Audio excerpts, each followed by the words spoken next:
ఇప్పుడు 8 అయింది. 9, 10, 11, 12, 1 భయపడకండి. ఏవండి? ఈ ముగ్గురు చెప్తారు. నీ ప్రేమ తెలుగు రాదా? కన్నడ వచ్చా? తమిళ్ వచ్చా? English? Your love so sweet. అదే తెలుగులో చెప్పండి. నీ ప్రేమ అతి మధురం. నీ ప్రేమ ఏం రా, నీకు తెలుగు రాదా? నీ ప్రేమ అతి మధురం. నేను అందరం చూస్తున్నాను, వీళ్ళు మాత్రం అలాగే చూస్తున్నారు. రైట్? పాడేటప్పుడు అక్క ఎన్నిసార్లు ఎత్తి పాడింది తెలుసా కదా పాస్టమ్ గారు? మీరు పాడితే నేర్చుకుంటారు. నేను నీలాగే ప్రాబ్లం అయ్యి పాటలు రావు నాకు. ఇప్పుడు అందరు పాడేటప్పుడు నేను నోరు మూసుకున్నాను. ఇప్పుడు పాడమంటే ఆశ ఉన్నా పాడలేకపోతున్నా. అర్థమవుతుందా? Open your mouth and Singh. God will bless you. Amen. Okay, right. చెప్పండి. నీ ప్రేమ అతి మధురం. ఎందుకీ ప్రేమ అంటే ఏంటి? సీరియల్ సినిమా ప్రేమ కాదు. You know mother's love. అమ్మ ప్రేమిస్తుందా? ఎంత ప్రేమిస్తుంది? చాక్లెట్ ఇచ్చినంత ప్రేమిస్తుందా? లాగి లెంపగా కొట్టినంత ప్రేమిస్తుందా? ప్రేమిస్తుందా మమ్మీ? కదా, చాలా ప్రేమిస్తుంది కదా. ఆ, అన్నం తినిపోయిన నోరు తెరిచి నోట్లో పెట్టేస్తుంది, అంత ప్రేమ కదా. అది గాడ్స్ లవ్. ఆ ప్రేమలో కొంతే. దేవుని ప్రేమ చాలా గొప్పది. మంచి పాట పాడారమ్మా. It wonderful. అసలు ఆ పాటలోనే మనం ఆత్మీయంగా ఆనందించవచ్చు. అంత దీవెనలు ఉన్నాయి. ఇక్కడి సాయంకాల సమయంలో వాక్యానికి వెళ్ళక ముందుగా కొంతమంది వచ్చినట్టు వెళ్లకుండా ఏదో ఒకటి చెప్పి వెళ్ళిపోతూ ఉంటారు. అది కొంతమందికి నచ్చదు. అలాంటి వాళ్ళు నేను ఒక్కడిని. ఆ? అందరికీ ప్రైజ్ ద లార్డ్ అంటూ నేను చాలాసార్లు విన్నాను. ఇక్కడే కాదు, చాలా సార్లు విన్నాను. అందరికి ప్రైజ్ ద లార్డ్ కాదు, ప్రైజ్ ద లార్డ్, అందరికి వందనాలు. ఓకే, నా తప్పైతే నన్ను కరెక్ట్ చేయండి, మీరు తప్పైతే మీరు కరెక్ట్ చేసుకోండి. సరేనా? ఎందుకంటే మళ్ళీ నేను వచ్చి చెప్తాను లేదు నాకు తెలియదు, అందుకని చెప్పేస్తున్నాను. అందరూ చెప్తున్నారు, పెద్ద పెద్దోళ్ళు చెప్పేస్తున్నారు. అందరికి ప్రైజ్ ద లార్డ్ కాదు, ప్రైజ్ ద లార్డ్, దేవునికి మహిమ, అందరికీ వందనములు. That is the way, it is right way. ఏమ్మా? ఓకే, వాళ్ళు తప్పైతే నన్ను మీరు కరెక్ట్ చేయండి. లేదు పాస్టర్ గారు, నేను చెప్పేదే కరెక్ట్ అంటే కంటిన్యూ చేయండి, నో ప్రాబ్లం. కానీ నేను గమనించింది ఏంటంటే, దేవుడు స్తుతింపదగిన వాడు, అందరూ కూడా వందనాలు పొందుకోవచ్చు. Praise the Lord and greetings to all. Okay, ఇది అన్ని చోట్ల నేను చెప్తుంటే కొంతమంది నచ్చట్లే. వాళ్ళు మీకు కూడా నచ్చకపోతే అయ్యగారు క్షమించండి. మైక్ పట్టుకొని. అవునా? ఓకే.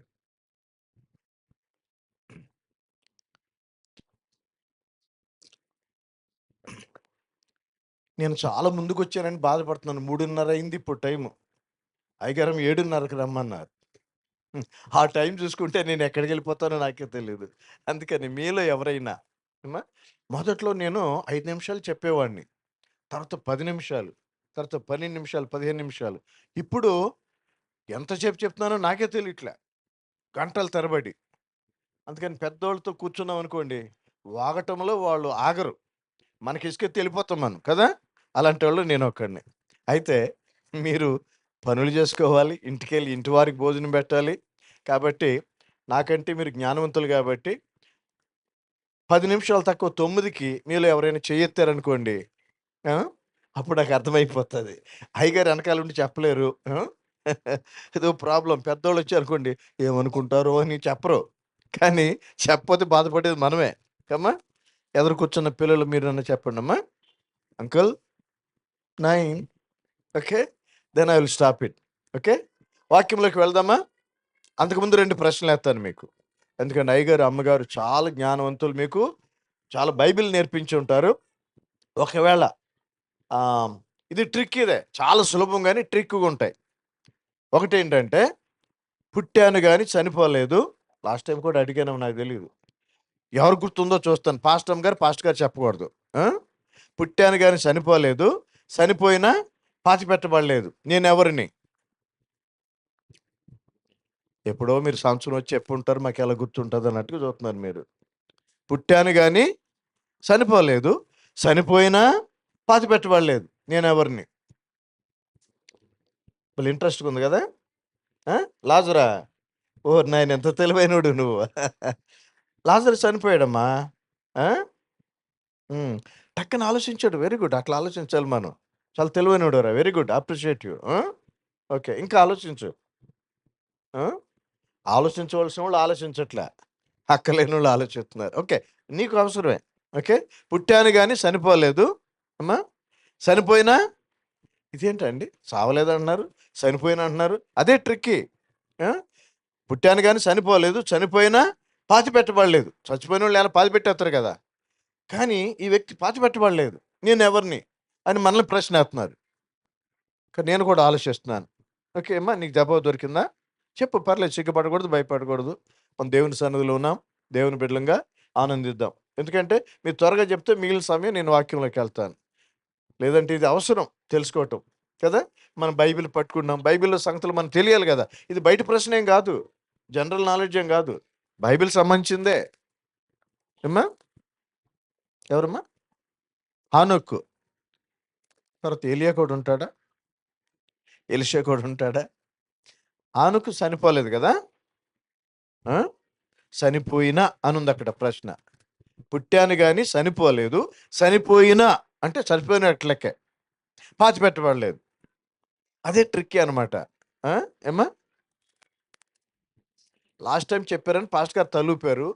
అంటే మీరు మర్చిపోయారు. నా ప్రసంగం మర్చిపోయినా పర్లేదు గానీ, పాస్టర్ గారి ప్రసంగాలు మర్చిపోవద్దు. పాస్టర్ గారు చెప్పి. ఎందుకంటే, వారు ఆత్మీయంగా మిమ్మల్ని బాగా ఎదగాలని. లోకంలో అన్నీ మర్చిపోయినా పర్లేదు. దేవుని వాక్యాన్ని మాత్రం మర్చిపోకూడదు. అందుకనే చాలామంది తెలివైనోళ్ళు ఏం చేస్తారంటే, చర్చ్‌కొచ్చినప్పుడు ఇదిగో ఈ పాపలాగా ఆ! అమ్మ పాప అంటున్నాను ఏమనుకోవద్దమ్మా సిస్టర్. ఆ! డాటర్ చూడండి చక్కగా బ్యూటిఫుల్ రైటింగ్ రాస్తుంది. కొంతమంది రిఫరెన్స్ రాసుకుంటారు. కొంతమంది ప్రసంగం అంతా రాస్తారు. నేనైతే అదే చేస్తాను. చిన్న పిల్లోడు చెప్పినా రాత్తానే ఉంటాను. నాకు అదొక అలవాటు. కాబట్టి ఈ విషయంలో ఇది ఆత్మీయమైన ప్రశ్న కాబట్టి నేర్చుకోండి. మీరు ఆలోచించండి. రెండోదేంటంటే స్విచ్ చేయకుండా లైటొచ్చేస్తుంది. మీ ఇంటిలో గాని, మీ చర్చ్‌లో గాని, ఎక్కడైనా గాని స్విచ్ చేయకుండా లైటొత్తదా? కానీ స్విచ్ చేయకుండా లైటొచ్చేస్తుంది. తర్వాత ఖర్చు లేకుండా కూలింగ్ అయిపోతుంది. కూలింగ్ అవ్వాలంటే ఏసీ కావాలి గదా! ఈ దినాల్లో ఏసీ అవసరం. ఏమ్మా? ఎవరు చెప్పారు? Okay. Very good. Correct answer. ఆ! కొన్ని చోట్ల రాత్రి ఒక మీటింగ్‌లో చెప్తే వాళ్ళు చెప్పలేకపోయారు. మీరు చాలా తెలివైనోళ్ళు. చాలా బైబిల్ నాలెడ్జ్ ఉంది మీకు. Very good. ఈ క్రెడిట్ అంతా పాస్టర్ గారిదే. ఓకే. హల్లెలూయా! కరెక్టే. పగలు మేఘస్తంభం, రాత్రి ఇప్పుడు వాళ్ళు డబ్బులు కట్టలేదు ఏసీ కట్టుకుంటానికి. చల్లటి వాతావరణం అనుభవించారు. తర్వాత రాత్రి ఏవండీ ఈ కొండలో, లోయల్లో ఎళ్తున్నప్పుడు పడిపోకుండా ఉండటానికి దేవుడు ఏం చేశాడంటే దీపస్తంభంగా వాడున్నాడు. కాబట్టి ఖర్చు లేదు. ఏండి స్విచ్ ఎయ్యక్కర్లా. అట్లాగు. మరి మొదటి ప్రశ్నకి ఆలోచించారా ఏమైనా? ఆ! మోషే చచ్చిపోయాడమ్మా. ఏమి? ఏలియా చచ్చిపోలేదు. చచ్చిపోయినా అని ఉందక్కడ మళ్ళా. పుట్టాను గాని చనిపోలేదు. అక్కడికి ఏలియా కరెక్టే. మీరు చెప్పినోళ్ళు కరెక్టే. హానోక్ కిందక ఆ పాప చెప్పింది గదా! కానీ అది అక్కడితో ఆగిపోలేదు. పుట్టాను గాని చనిపోలేదు. చనిపోయినా అంటే చచ్చిపోయినట్టు లెక్క. పాతిపెట్టబడలేదు. అదనమాట. అది కొంచెం ట్రిక్కీ. తీరా జెప్పాననుకోండి, ఆ! ఇది మాకు తెలుసు కదా! అనుకుంటారు. అందుకే నేను జెప్పను. ఆ! అయితే మీరు ప్రసంగం వినకుండా ఆలోచించుకుంటూ కూర్చోవద్దు. సరేనా? రైట్. మీ ఊర్లో విజయవాడలో దొంగలు తెలివైనోళ్ళా? పోలీసులు తెలివైనోళ్ళా? లేదంటే మా ఆయన కంటే నేనే తెలివైందని అంటారా మీరు? అదేమి గ్యారంటీ.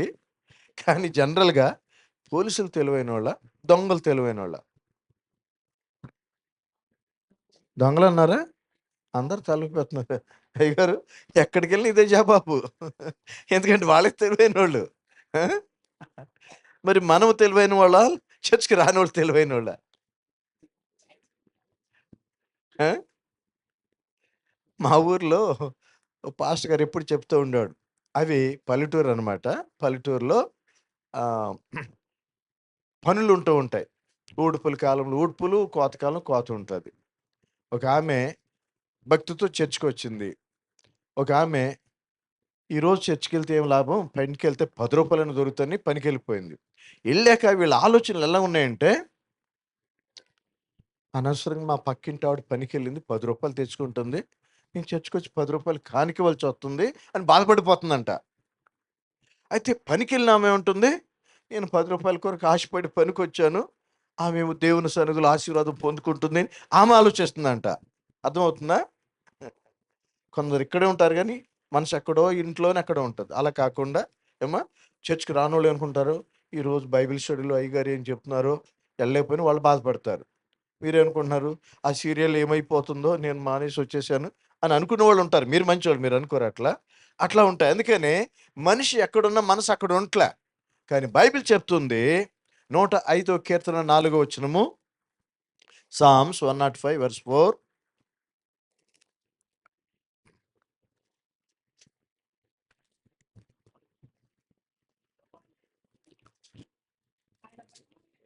యెహోవాను వెదుకుడి, ఆయన బలమును వెదుకుడి, ఆయన సన్నిధిని నిత్యము వెదకుడి.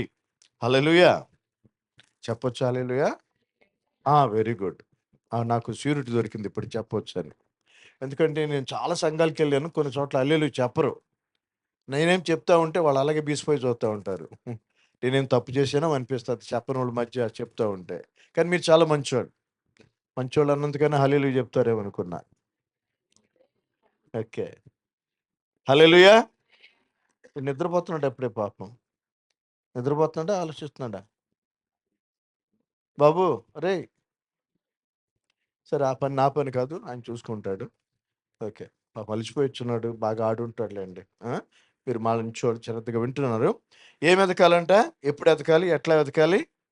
యెహోవాను వెదకుడి, ఆయన బలమును వెదకుడి, ఆయన సన్నిధిని వెదుకుడి.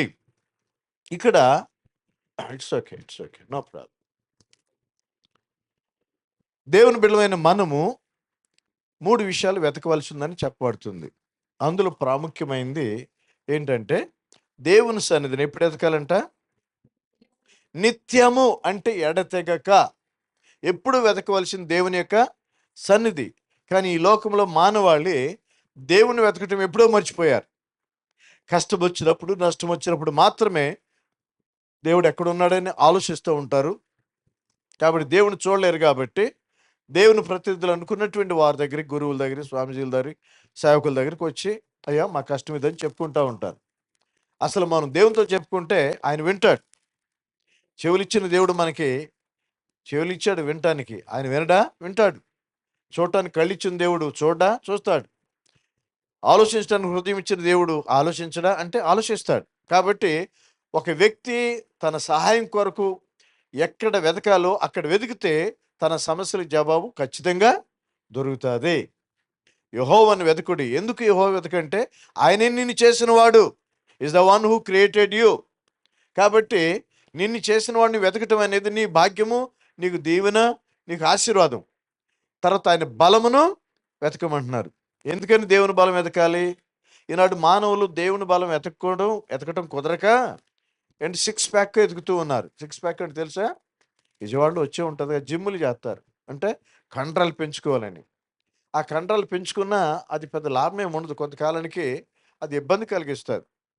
కాబట్టి ఈ ఆరోగ్యంగా కండలు పెంచుకుంటానికి మందులు వాడతారు. ఎన్నెన్నో చేస్తూ ఉంటారు. కాబట్టి ఆ బలము శాశ్వతము కాదు. రైట్? ఉదాహరణకి మీ ముందు నిలబడి నేను ఒకప్పుడు ఇంత లావు కండలుండేవి. నేను పులప్స్ చేస్తూ ఉండేవాడిని. రైట్? ఈ కండలు మాత్రం ఇంత లావు ఉండేవి. ఇప్పుడు ఏమైనాయి అంటే లేవు. అంటే బలము శాశ్వతం కాదని అర్థమైపోతుంది. కానీ దేవుడు నిత్యం ఉన్నాడు. ఆయన బలము కూడా మారదు. ఒకరోజు బలంగా, ఒకరోజు బలహీనంగా ఉండేవాడు కాదు దేవుడు. ఆయన బలవంతుడు. కాబట్టి ఆయన బలం మనం వెతకాలి. మూడవది ఆయన సన్నిధి నిత్యము వెతకాలి. రైట్? ఆయన సన్నిధి ఎక్కడ ఉంటుందమ్మా? Where we can find his presence. ఎక్కడుంటుంది? ఎక్కడైనా ఉంటుంది అంటారా? అందులేడు, ఇందులేడు, ఎందెందు వెతికినా ఉంటాడనేది అది సహజంగా జనరల్ తెలిసిందే. కానీ మనం నమ్మినటువంటి దేవుని సన్నిధి ఎక్కడుంటుందని దేవుని వాక్యం చెప్తుంది. ఎక్కడైతే 2, 3 నా నామములు కూడి వస్తారో వారి మధ్య నేను ఉంటాను అంటున్నాడు. అంటే ఏంటనమాట? దేవుని మందిరంలో దేవుని సన్నిధిని మనం అనిపించవచ్చు. ఇంట్లో భార్య భర్తలు బిడ్డలు అందరూ దేవుని మనవాళ్ళైతే కుటుంబ ప్రార్థన కూర్చున్నారు అనుకోండి, దేవుని సన్నిధి అక్కడ ఉంటుంది. ప్రాబ్లం ఏంటంటే భార్యకి భక్తి ఉంటే భర్తకు ఉండదు. అలా ఉంటే ఎంతమంది స్త్రీలు వచ్చారో వాళ్ళ భర్తలు కూడా ఇక్కడ ఉండాలి. నేను వాళ్ళని విమర్శించట్లేదు, కానీ చెప్తున్నాను. అంతే కదమ్మా, రైట్? తల్లిదండ్రులు వస్తే పిల్లలు కూడా ఇక్కడ ఉండాలి. అప్పుడు కుటుంబంతో ఇక్కడ ఉన్నారనుకోండి, యెహోషువలాగా మనం చెప్పొచ్చు. ఏం చెప్పాడు యెహోషువ? మీరెవరిని సేవిస్తారు మీ ఇష్టం, కానీ నేను నా ఇంటి వారు యెహోవాని సేవిస్తాం. ఆయన జీవం గల దేవుడు. ఆయన వెతికితే మన బలం దొరుకుతుంది, ఆయన వెతికితే మనకు ఆశీర్వాదం దొరుకుతుంది. ఆయన వెతికితే ఆయన మనతో ఉంటాడు. దేవుడు మనతో ఉంటే అసలు తొందర ఉండదు. అందుకనే దావీదు అంటాడు, యెహోవా నా కాపరి, నాకు లేమి కలుగు. ఇంతకు పాస్టర్ గారు ప్రార్థన చేస్తూ అన్నారు, దేవుడు మన కాపరి కాబట్టి కాపరి స్వరము గొర్రెలు వింటాయి. ఏమండి? నా గొర్రెలు నా స్వరం వింటాయని ప్రభు చెప్పాడు. కాబట్టి దేవుని సన్నిధిని ఎందుకు మనం వెతకాలంటే, దేవుని సన్నిధిలో ఉన్న ఆశీర్వాదాలు ఇంటిలో దొరకవు, వీధిలో దొరకవు, పనిచేసే స్థలంలో దొరకవు, ఎక్కడ వెతికినా దొరకవు. అవి దేవుని సన్నిధిలోనే దొరుకుతాయి. కీర్తనలు 16:11 చూద్దాం.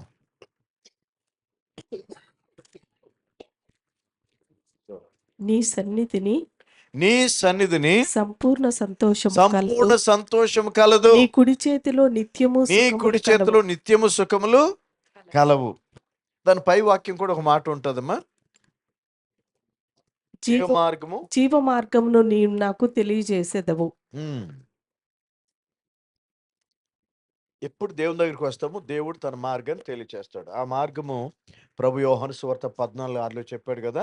జాన్ గాస్పుల్ 14:6 ఏం చెప్తున్నాడంటే, I'm the way, the truth and life. నేనే మార్గము సత్యము జీవనై ఉన్నాడు.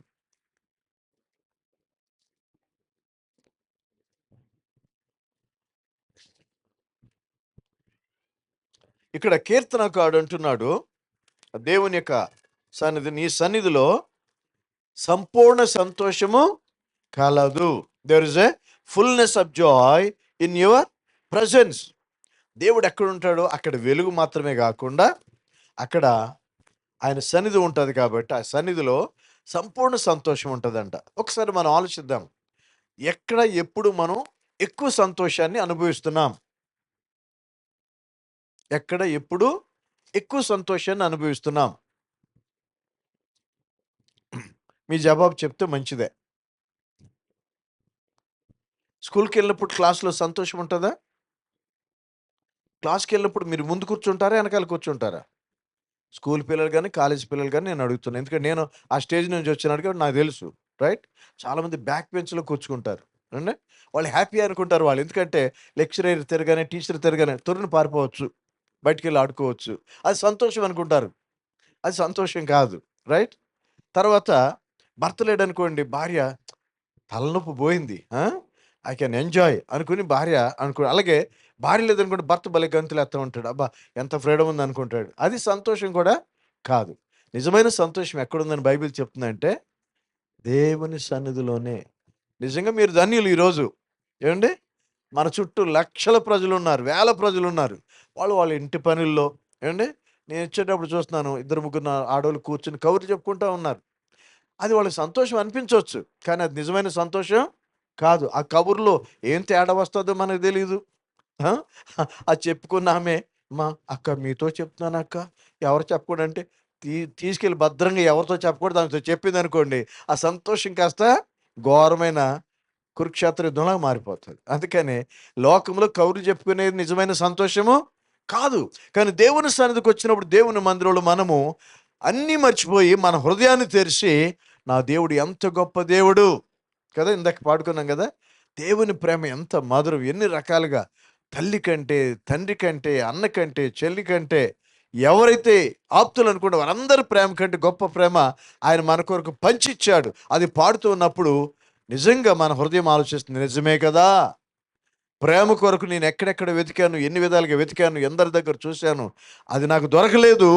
దేవుని సన్నిధిలో దేవుని యొక్క ప్రేమను కల్వరి శిలువలో నేను చూశానని మనం గ్రహించుకుని ఆనందించగలం. నీ సన్నిధిలో సంపూర్ణ సంతోషం కలదు.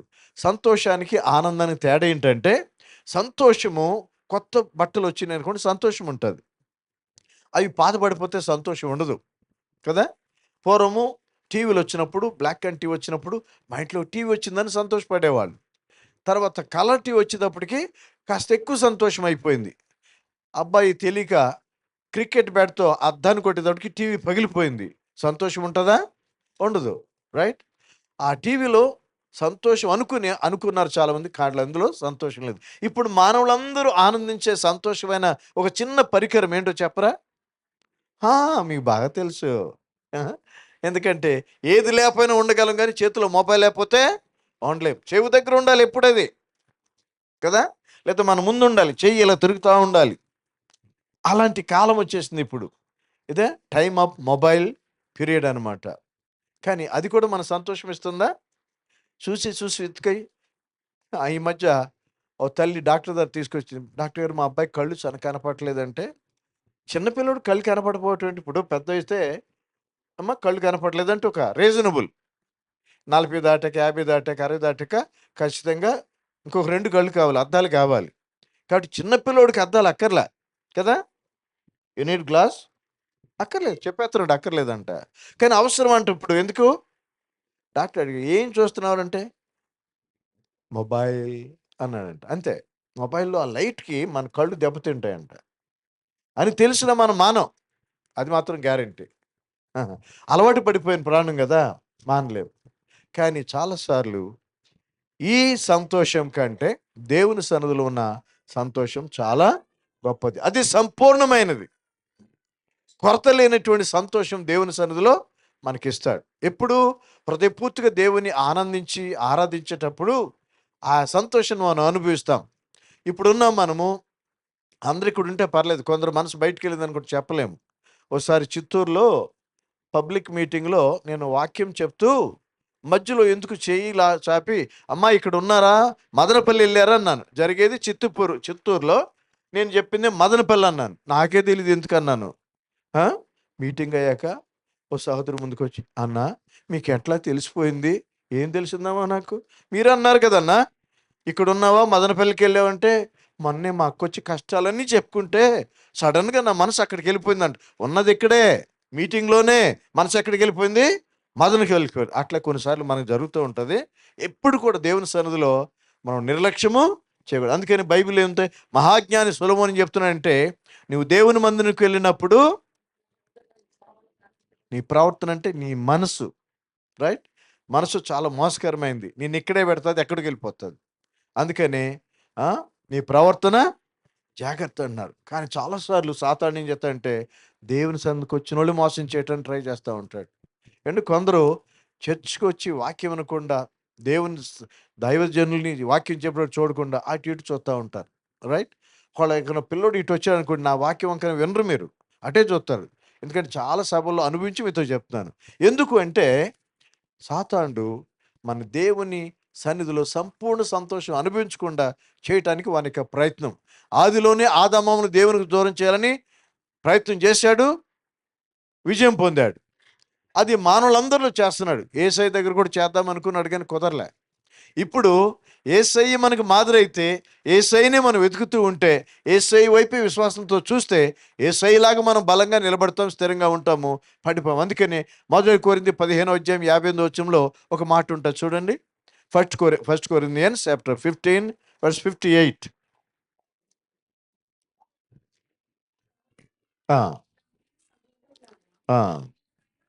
మీ ప్రయాసము ఏదైతే దేవుని కొరకు ఉందో, చర్చ్కి రావటం కావచ్చు, ప్రార్థన చేయటం కావచ్చు, దేవునికి ఇవ్వటం కావచ్చు, దేవుని సేవకులను చూడటం కావచ్చు, దేవుని కొరకు ఏదైతే మీ ప్రయాస ఉందో, ఆ ప్రయాస ప్రభువునందు వ్యర్థము కాదని ఎరిగి స్థిరత్వంలోను కదలని వారుగాను ప్రభు కార్యాభివృద్ధి అందు ఎప్పటికీ ఆసక్తులై ఉండు. ఎప్పటికీ. అక్కడేమో దేవుని సన్నిధిని నిత్యము వెతకమనుంది, ఇక్కడేమో ఎప్పటికీ ఆసక్తులు. ఎందుకంటే అప్పుడప్పుడు ఆసక్తి కోల్పోయే అవకాశము ఉంటుంది. మనకి బాధలు వచ్చినాయి అనుకోండి, ఆవేదన ఎక్కువ అవుతుంది. ఏమండి, సాతానుడు మనల్ని శోధించే విధం ఏంటంటే, శోధనలతో ఆవేదనతో కృంగిపోయేటట్టుగా చేస్తాడు. మన కళ్ళు దేవుని మీద నుంచి తిప్పుకునేటట్టుగా చేస్తాడు. యేసుప్రభు నీళ్ళ మీద నడవటం మీరు విన్నారు. దైవజనులు ఎన్నోసార్లు మీకు చెప్పే ఉంటారు కదా. క్రైస్తవులందరికీ ఈ విషయం తెలియకుండా ఉండదు. యేసయ్య నీళ్ళ మీద నడుతుంటే వీళ్ళు కొంచెం భయపడ్డారు. భూతం దెయ్యం అంటే ఆయన అన్నాడు, అరే భూతం దెయ్యం కాదు, నేనే. అంటే అర్థం ఏంటనమాట? నేనే అంటే ఇంకొకరు కాదు. చాలామంది ప్రశ్నలు వేస్తున్నారు, మీకు తెలుసు కదా. యేసు ప్రభు దేవుడని ఎక్కడని చెప్పుకున్నాడా? అలాంటప్పుడు ఎందుకు ఆయన దేవుడిగా మీరు ఆరాధిస్తారు అని అడిగే ప్రశ్నలు ఏమైనా ఎప్పుడైనా విన్నారు మీరు? మొన్న ఒక ఆయన అంటున్నాడు, మీరు బైబిల్ బైబిల్ బైబిల్ అంటారు, బైబిల్ ఎక్కడైనా బైబిల్ అని రాసుందా? భలేగుంది కదా ప్రశ్న. బైబిల్లో 66 పుస్తకాలు ఎక్కడైనా బైబిల్ అని రాసుందా అంటున్నాడు ఆయన. మనం ఏం చెప్తాం? నిజమే కదా, బైబిల్ అని లేనే లేదు, అయితే పొరపాటు చేస్తున్నామేమో అనుమానం వచ్చేద్ది మనకి. సాతానుడు చాలా తెలివైనడు. ఇది నిజం అనగానే అవ్వమ్మకి అనుమానం వచ్చేసింది అండి. చాలా తెలివిగా సాతానుడు మోసం చేస్తూ ఉంటాడు. అందుకనే మనం బైబిల్ జ్ఞానం బాగా నేర్చుకోవాలి.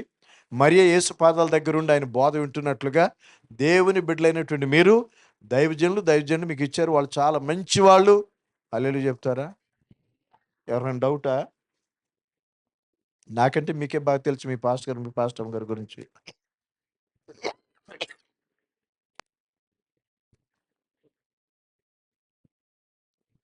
వారు యవ్వన కాలంలో సమర్పించుకుని ఎన్నో చోట్ల సేవ చేసే భాగ్యం వచ్చింది. బెంగళూరులో, హిందూపురంలో, కర్ణాటకలో అన్నీ వదులుకొని బైబిల్ కాలేజీలో టీచ్ చేసే అవకాశాలు వచ్చిన మీ మధ్యకు వచ్చి సేవ చేస్తున్నారు.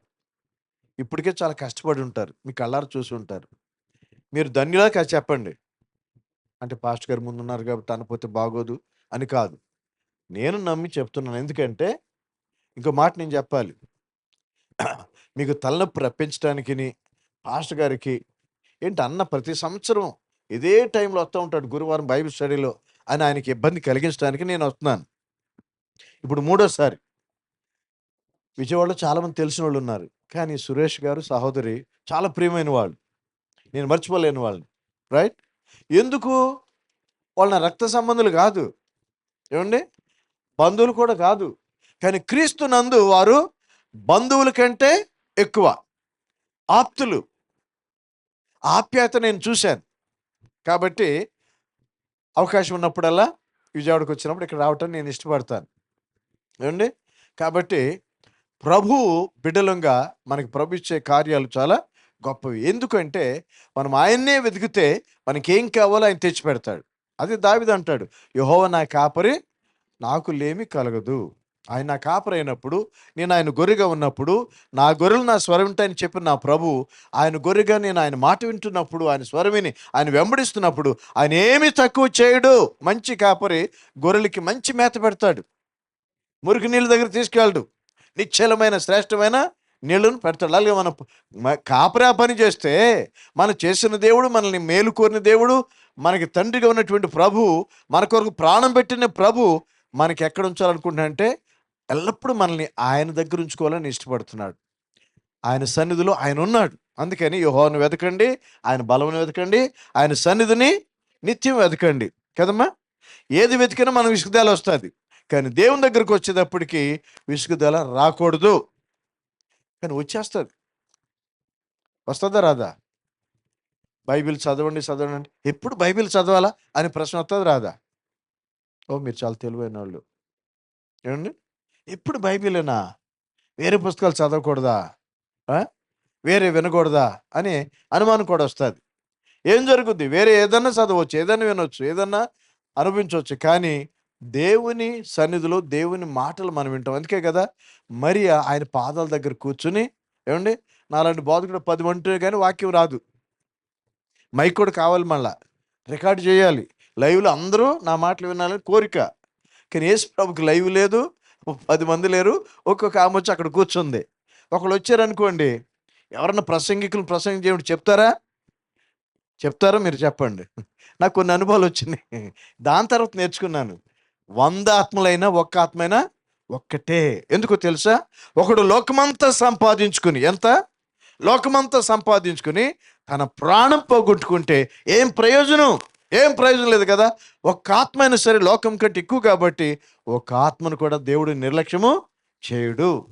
కాబట్టి ఒక్కలే వచ్చినా సరే దేవుడు మన మధ్య ఉంటాడు. రమ్మని చెప్పిన దేవుడు ఆయన మనకంటే ముందు వచ్చి ఉంటాడు.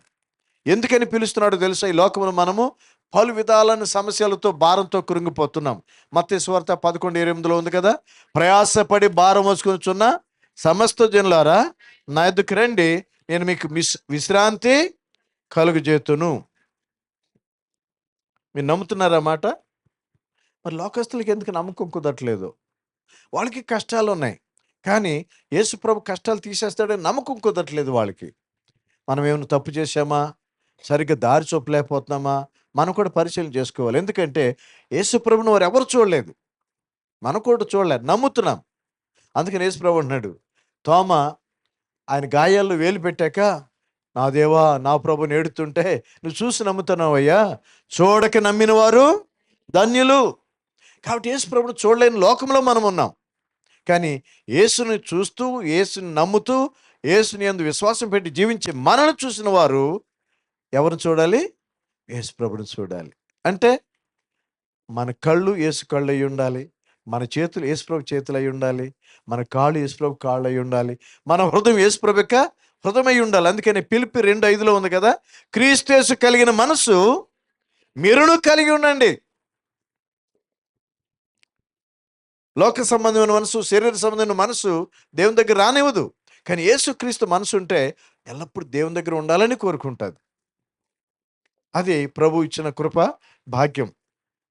ఈ 21వ కీర్తనలో ఇక్కడ ఒక 6వ వచనంలో ఒక మాట ఉంది, నిత్యము ఆశీర్వాదం కారకుడుగా ఉండునట్లు నీవు అతన్ని నియమించి ఉన్నావు, నీ సన్నిధిని సంతోషముతో అతను ఉల్లసింపజేసి ఉన్నావు. ఏమా, ఇక్కడ దేవుని సన్నిధిలో సంతోషముతో ఉల్లసిస్తున్నారంట. అంటే మహాసంతోషం. ఏమండి, ఈ లోకంలో ఏ వస్తువు దొరికినా సంతోషం ఉంటుంది, కానీ రక్షణ దొరికితే ఆనందం దొరుకుతుంది. అందుకని రక్షణ ఆనందం అనే పేరు వినే ఉంటారు మీరు. రక్షణ ఉందా, ఆనందం ఉంటుంది. వస్తువులు అనుకోండి, సంతోషం ఉంటుంది, వస్తువులు పోతే సంతోషం పోతుంది. కానీ రక్షణ వచ్చిందనుకోండి, పక్కనేముంటుంది? ఆనందం ఉంటుంది. Joy of the salvation. జక్కయ్య ఇంటి గురించి మీకు తెలుసు. జక్కయ్య యేసును చూడాలనుకున్నాడు, చూడటానికి అవల. పరిస్థితులు వివరించి అక్కడ అయ్యగారు చెప్పే ఉంటారు, అమ్మగారు చెప్పే ఉంటారు. పొట్టివాడు కాబట్టి యేసును చూడలేకపోయాడని ఉంది, రైట్? అయితే పొట్టివాడికి పుట్టిడు బుద్ధులంట. ఆ తెలుగుతో ఏమనుకోండి, యేసయ్య ఖచ్చితంగా ఇదే దారిలో వస్తాడు, నాకు తెలుసు, ఇంక వేరే దారి లేదు. కాబట్టి ఆయన రాకముందు నేను చెట్టు ఎక్కేదని చెట్టు ఎక్కేసాడు, మేడి చెట్టు. ఆ మధ్య నేను గట్కసరికి వెళ్తే చర్చి పక్కన ఒక మేడి చెట్టు అన్నారు వాళ్ళు. నాకు ఆశ్చర్యమైంది. నేను అనుకున్నాను మేడి ఆకులు ఇంత పెద్దగా ఉంటాయేమో. ఏం ఆకులమ్మా పెద్ద పెద్దగా ఉండి, అరిటాకుల్లాగా కొన్ని కొన్ని ఆకులు పెద్దగా ఉంటాయి కదా అనుకున్నాను. తీరా చూస్తే అవి మామిడికాయ ఆకుల్లాగా ఉన్నాయి, కానీ గుబురుగా ఉన్నాయి. అందులో దాక్కుంటే మనిషి కనపడ్డు. అదనమాట మేడి చెట్టు యొక్క ప్రభావం కండి. కాబట్టి ఆ చెట్టు ఎక్కేసాడు. ఎక్కేస్తే యేసుని చూస్తూ ఉన్నాడు. బా, ఏం పర్సనాలిటీ యేసయ్యా, ఆయన ఎంత హీరోలాగా ఆయన వెనకాల ఎంతమంది వస్తున్నారు. అందుకేనేమో అందరూ యేసు యేసు అంటున్నారు. నేనేమో డబ్బు డబ్బు అనుకుంటా నా వ్యాపారం చేసుకుంటా ఉన్నాను, సంతోషం లేదు అని బాధపడుతూ ఉంటుండగా యేసయ్య వచ్చి అక్కడ ఆగేసాడు. సరిగ్గా చెట్టు కింద ఆగాడు. ప్రాబ్లం వచ్చింది ఇప్పుడు. ఇదేంటి నా దగ్గర ఆగాడు, నన్ను ఎవరు చూస్తారులే అనుకుంటున్నాడు. మనుషులు అనుకుంటారు, నన్ను ఎవరు చూస్తారు, ఎవరు చూడనుకుంటారు. కానీ మనం చూసేవారు ఒకడు ఉండాలని మాత్రం తెలుసుకోవాలి. అమ్మా వింటున్నారా? అమ్మ చూడకపోవచ్చు, సాలంగా పిల్లలు ఇంగ్లీష్ మీడియం చదువుతున్నారు కాబట్టి ఆ పాట ఉంటుంది కదా, Johnny Johnny yes papa eating sugar no papa. మూతి నిండా షుగర్ ఉంది, నో అంటున్నాడు. మనుషులు అలాగే ఏమనుకుంటారంటే నన్ను ఎవరు చూడట్లేదు అనుకుంటారు, కానీ నిన్ను చేసిన వాడు ఖచ్చితంగా నిన్ను చూస్తాడు. ఏమ్మా, రైట్, పర్లేదులమ్మ కొట్టకమ్మా, ఈ పాస్ట్ అంకుల్ వచ్చి నన్ను కొట్టించాడు అనుకుంటుంది. నేను కొట్టమని చెప్పలేదమ్మా, okay, you are good girl, right? వింటున్నావా? Johnny Johnny eating sugar, very good. చూసేసారా, పాట వచ్చేసింది. కానీ ఈటింగ్ షుగర్ మాత్రం మాందు. ఈ పాప ఎవరో కానీ ఎవరు ఈటింగ్ షుగర్నా అప్పుడప్పుడు మమ్మీ తెలియకూడదు తలూపేస్తుంది. మానవ స్వభావము పెద్దయ్యకి రాదండి, చిన్నప్పటి నుంచి వచ్చేస్తుంది. కాబట్టి ఎందుకు పాపం చేస్తానంటే వాళ్ళ స్వభావమే పాప స్వభావం. కానీ ఈ పాప స్వభావం నుంచి దేవుడు విడుదల చేయటానికి ఆయన మనల్ని ఆయన దగ్గరికి రమ్మంటున్నాడు. ప్రయాసపడి భారం మోసుకొనుచున్న సమస్త జనులారా, మీ భారం ఏదో కాదు, బస్తా బియ్యం కాదు, లేకపోతే ఇంకోటి కాదు. మీరు చేసిన పాపం మిమ్మల్ని పట్టి విడవట్లేదు. అందుకని బైబిల్ ఏం చెప్తుందంటే, మోసపోకుడి దేవుడు వెక్కిరింపబడడు, మనుషుడు ఏమి విత్తునో ఆ పంటనే కోయును. కాబట్టి మనం ఆనందకరమైన పంటను కోయాలంటే కన్నీటితో ప్రార్థన చేసి వాక్యం చదివి దేవుని మందిరంలో ఉంటే అసలు పాప సంబంధమైన దుఃఖమే మనకు ఉండదు. ఆనందకరమైనటువంటి బాష్పాలు పుడతాయి. అంటే దేవుని సన్నిధిలో కన్నీరు పెట్టేవాళ్ళంట ఆనందముతో పంట కోసి పనులు మోసుకొస్తారని కీర్తనలో ఉంది. కాబట్టి మనం దేవుని సన్నిధిలో ఉన్న ఆశీర్వాదాలు తలుచుకుంటే, ఏమంటే ఇక్కడ అంటున్నాడు, నీ నిత్యము ఆశీర్వాద కారకుడుగా నుండునట్లు నీవు అతన్ని నియమించి ఉన్నావు, నీ సన్నిధిని సంతోషముతో అతన్ని ఉల్లసింపజేసి ఉన్నావు. దేవుని సన్నిధిలో సంతోషం ఉందని చెప్తున్నాడు. మరి మనం చెప్పగలమా? ఏం సిస్టర్ మీరు బైబిల్ స్టడీకి రాలేదు, బెంగళూరు నుంచి ఎవరో పాస్టర్ గారు వచ్చారు, ఇలా చెప్పారు, దేవుని సన్నిధిలో ఎన్నో ఆశీర్వాదాలు పాస్టర్ గారు చెప్పే ఉంటారు, మీకు తప్పేం లేదు, కానీ నేను కూడా జ్ఞాపకం చేస్తున్నాను, మీరు వచ్చి ఉంటే ఎంతో బాగుండు కదా అని ప్రోత్సహించాలి. ఏమండి, అలా ప్రోత్సహిస్తే ఏమవుతుందో తెలుసా? వారు ప్రోత్సహింపబడతారు. ఎవరిని మనం విమర్శించవద్దు, ప్రోత్సహిద్దాం. అది దేవుడు మనకి ఇచ్చిన గొప్ప భాగ్యం. Let us encourage one another, అదే బైబిల్ చెప్పేది. ఏమండి, మనం ప్రోత్సహించినప్పుడు మనకి ప్రోత్సాహం దొరుకుతుంది.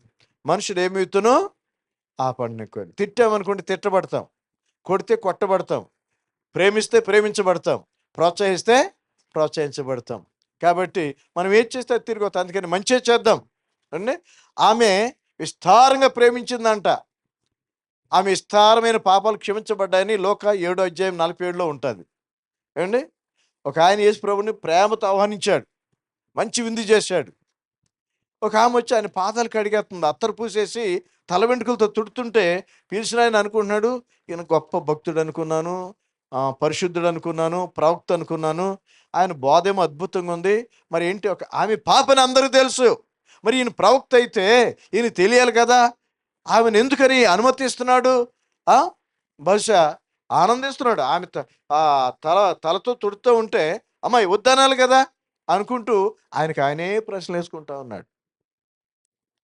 ఈ సంగతి ఎవరు తెలుసు? హృదయాలు ఎరిగిన యేసు అక్కడ ఉన్నాడు. ఆయన అంటున్నాడు, సిమోను, చిత్తం ప్రభువా. మళ్ళీ ప్రేమ, ఏమండి, గౌరవం ఉన్నట్టు. మనసులోనేమో ఆయన విమర్శిస్తున్నాడు, ఇప్పుడు పిలవగానే చిత్తం ప్రభు అన్నాడు. నేను ఇంటికి వచ్చానయ్యా. వచ్చారు, చాలా సంతోషం. కానీ కాళ్ళు కట్టుకుండా నీళ్ళు కూడా ఇవ్వలేదు కదా. మన యేసు ప్రభు వాళ్ళ కల్చర్ కూడా మన కల్చర్ లాంటిదే. ఇప్పుడు కల్చర్ మారిపోయింది అనుకోండి, చెప్పులతో వస్తే పర్లేదు రండి అంటున్నాం మనం. కానీ పూర్వం ఏం చేస్తే వాళ్ళు చెప్పులు విడిచి కాళ్ళు కట్టుకుని రమ్మనేది ఆరోగ్యపరమైనటువంటి సూత్రాలు. కాబట్టి ఇప్పుడు నాగరికతలు మారిపోయిన, కల్చర్ మారిపోయింది. నేను ఇంటికి వచ్చాను, కాళ్ళు కట్టుకుంటా, నీళ్ళు కూడా ఇవ్వలేదు నువ్వు. తర్వాత చాలా ఆప్యాయత ఉంటే ఒకరొకరు హత్తుకుంటారు, ఏమండి, కౌగులించుకుంటారు, ముద్దు పెట్టుకుంటారు. మరి నువ్వు నన్ను హత్తుకోలేదు, ముద్దు పెట్టుకోలేదు. ఈ స్త్రీ అయితే వచ్చినప్పటి నుంచి చూస్తున్నాను, ఆమె విలువైన అత్తరుతో నా కాళ్ళు కడిగి తన తల వెంట్రుకలు, స్త్రీకి తల వెంట్రుకలు చాలా ముఖ్యం కదమ్మా. తల ఊడిపోతుంటే ఎంత బాధపడుతూ ఉంటారు మీరు? అయ్యో, మీ మొక్కమే చిరునవ్వే చెప్తుంది కదా, ఇంతలా జుట్టు అండి పాములాగా కిందకి ఎలాడేది, పిలకలాగా అయిపోయిందని బాధపడుతూ ఉంటాం మనం. మా పాస్టర్ గారికి అలే ఉండేది జడ, చివరికి పిలకలాగా అయిపోయింది. ఒకరోజు అంటుంది, ఏమండి మీ గిరిజాల తాళంతా ఏమైపోయిందంటే, దేవుని స్తోత్రం ఈ మాత్రం జుట్టు అన్న ఉంది, గుండె అవ్వలేదు కదా అన్నా నేను. మరి నీదేంటంటే, ఏం చేయమంటారు, ఈ వైట్ ఫీల్డ్ నీళ్ళ మనల్ని పిలకలాగా మార్చేసినాయని. ఎందుకంటే స్త్రీకి జుట్టు చాలా ప్రాముఖ్యం కదమ్మా సిస్టర్, అందరూ ఒప్పుకుంటున్నారు కదా. అలాంటి విలువైనటువంటి తల వెంట్రుకలతో ఆయన పాదాలు తుడుస్తుంటే ఈయన ప్రశ్న వేసుకుంటున్నాడు. కానీ యేసు ప్రభు ఆమె హృదయాన్ని చూస్తున్నాడు. ఆమె షో కొరకు చేయట్లేదు, యేసు ప్రభు దయ పొందుకోవాలని చేయట్లేదు. కానీ తన పాపినని తెలిసి కూడా ఆయన పరిశుద్ధుడని తెలిసి ఆయన ప్రేమ, ఆయన క్షమాపణ పొందుకోవటం మంచిదని ఆమె వచ్చింది మంచిదే, చేస్తుంది మంచి కార్యమే. మనుషులు దాన్ని విమర్శిస్తున్నారు. మీరు మంచి కార్యం చేసిన ప్రజలు, నిన్న విజయవాడలో స్టేషన్లో బండి దిగాను, చాలామంది ఆయన అడుగుతుంటే చెప్తున్నాడు. మళ్ళీ అంటున్నాడు, చెప్పినందుకు మా మీద మళ్ళీ కేసులు కూడా పెడుతున్నారు సార్ అంట. అంటే పలానా ట్రైన్ పలానా ప్లాట్ఫామ్ ఆగుతుందని చెప్తున్నందుకు, నీకెందుకయ్యా పని చేస్తావు అని ఈయన మీద కేసులు పెడుతున్నారంట. పాపం చాలా మంచోళ్ళలాగా చాలా బాధపడుతున్నాయి. అన్నాను, బాధపడకు, అలా విమర్శించే వాళ్ళు ఎప్పుడు విమర్శిస్తూ ఉంటారు, నువ్వు మంచి పని చేస్తానే ఉండను. ఆయన భలే సంతోషం అయిపోయింది ఆ మాట అనేటప్పటికి. ఎవరు అలా అనరు కదా, ఎవరి దాన్ని వాళ్ళు పోతూ ఉంటారు. కాబట్టి ఈమె చేస్తున్న కార్యము ఆ ఇంటి మనకు నచ్చలేదు. మిగిలిన వాళ్ళకి మనసులో ఉందేమో తెలియదు, కానీ హృదయాలు ఎరిగిన యేసుప్రభు అంటున్నాడు, అయ్యా ఈమె విస్తారంగా ప్రేమించింది. ఎవరు ప్రేమించింది? ఆమె సృష్టికర్తను, యేసు ప్రభుని. అండి, యేసు ప్రభు దేవుడా కాదంటే మీరేమంటారు? నిజంగా ఏంటి కారణాలు చెప్పండి, 7 కారణాలు చెప్పండి. యేసు ప్రభు దేవుడు అని ఎట్లా కారణం రుజువుపరుస్తారు మీరు? బయట వాళ్ళు అడిగారు, నేను అడగను, ఎందుకంటే మీరు మంచి వాళ్ళు నాకు తెలుసు. కానీ బయట వాళ్ళు అడుగుతారు కదా, రానోళ్ళకి ఏం తెలుసు, తెలియని వాళ్ళు అడుగుతూనే ఉంటారు. యేసు ప్రభు దేవుడని ఎలా చెప్తారమ్మా చెప్పండి అంటే, చెప్పండి, కనీసం 3 వాక్యాలు చెప్పండి అమ్మా. 3 verses తడుముకోవాలా అమ్మా? ఆయన ఈ లోకానికి వచ్చి మన కోసం మరణించి, గాంధీ గారు కూడా మా కొరకు మరణించాడు, ఇండియాకి ఇండిపెండెన్స్ వచ్చిందమ్మా, ఏం చెప్తావు నువ్వు అంటారు. ఎవరు చూసి ఇచ్చారు అంటారా అనరా? నేను ఆగ్రాకి వెళ్ళాను. ఆగ్రాలో తాజ్మహల్ ఉంటుంది, ప్రపంచంలో వింతల్లో అది ఒక వింత. నేను అక్కడికి వెళ్ళి, హిందీ నాకు ఎక్కువ రాదు, అందరమే కౌన్ హై అంటున్నాను నేను. రాదు కదా హిందీ, అడిగితే అందరమే షాజహాన్ హై ముంతాజ్ హై అంటున్నారు వాళ్ళు. 2 బాడీలు ఉన్నాయి అక్కడ అంటున్నారు. ఏమండి, తర్వాత మనం ఇజ్రాయెల్ వెళ్ళాం కదా, ఇజ్రాయెల్లో ఐగుప్తులో పెద్ద పెద్ద పిరమిడ్స్ ఉంటాయి. అది కూడా ప్రపంచంలో ఒక వింత. ఈ పిరమిడ్స్ మే క్యా హై అంటే వాళ్ళకి హిందీ రాదనుకోండి, ఏమని అడిగితే పిరమిడ్స్లో ఏముంటాయి, ఆ ఫరోలు రాజులు వాళ్ళ భార్యల్ని వాళ్ళ శవాల్ని పాడవకుండా చుట్టి అందరిలో అంటే లోపల పెట్టారు అని జవాబు ఇచ్చారు. ఏమండి, పిరమిడ్స్ లోపల ఉన్నది శవాలే, తాజ్మహల్ లోపల ఉన్నది కూడా శవాలే. కానీ యెరూషలేముకి వెళ్ళినప్పుడు ఆయన ఇక్కడ లేడు, తిరిగి లేచున్నాడు. అది మన ప్రభు యొక్క మహాప్రభావం. అలాంటి దేవుడు మనం కలిగి ఉన్నాం కాబట్టి ఆయన అంటాడు, అమ్మా నేనే మార్గం సత్యం జీవం, నా ద్వారా తప్ప, అది కండిషన్. కాబట్టి ఆయన దేవుడు అంటానికి ఇది ఒక మాట.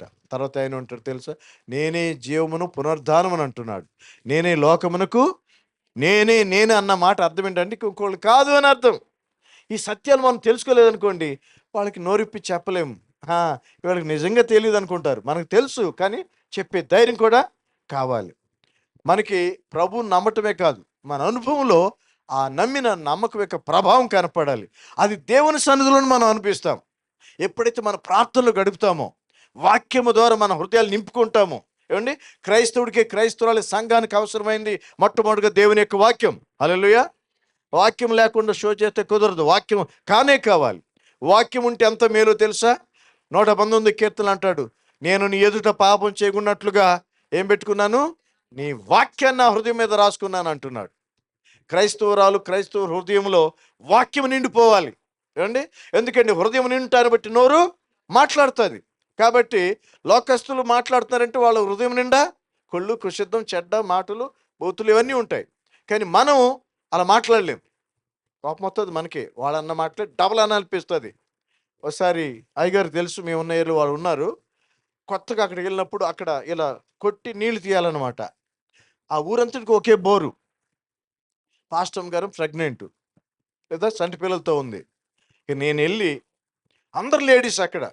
ఏమండి, నేను ఒక్కడే వెళ్ళి బిందు పెట్టానుకోండి, ఊరుకుంటారా? అందరు కలిపి నన్ను తోసి పడేస్తారు. అందుకని అలాగే నిలబడి ఉన్నాను బుద్ధుల్లాగా. అండి, నిలబడి ఉంటే అందరు వెళ్ళిపోయారు అనుకున్నాక 3 గంటలు కాసుకున్నాక బిందు పెడితే అప్పుడే వచ్చింది ఒక ఆమె, తమిళ తల్లి. రైట్, ఆమె తమిళ కాబట్టి తమిళ తల్లి అన్న వచ్చి బిందుని పక్కన పెట్టేసి ఆమె బిందు పెట్టి, ఎవరు చర్చికి పోరారో, చర్చికి వెళ్తారు, హల్లెలూయా ఉన్నారు, హల్లెలూయా చెప్తారు, ఇక్కడ వచ్చేమో కప్పుకుని బిందు పెట్టేస్తున్నారు, ఆమె ఏవో తిట్టేస్తుంది.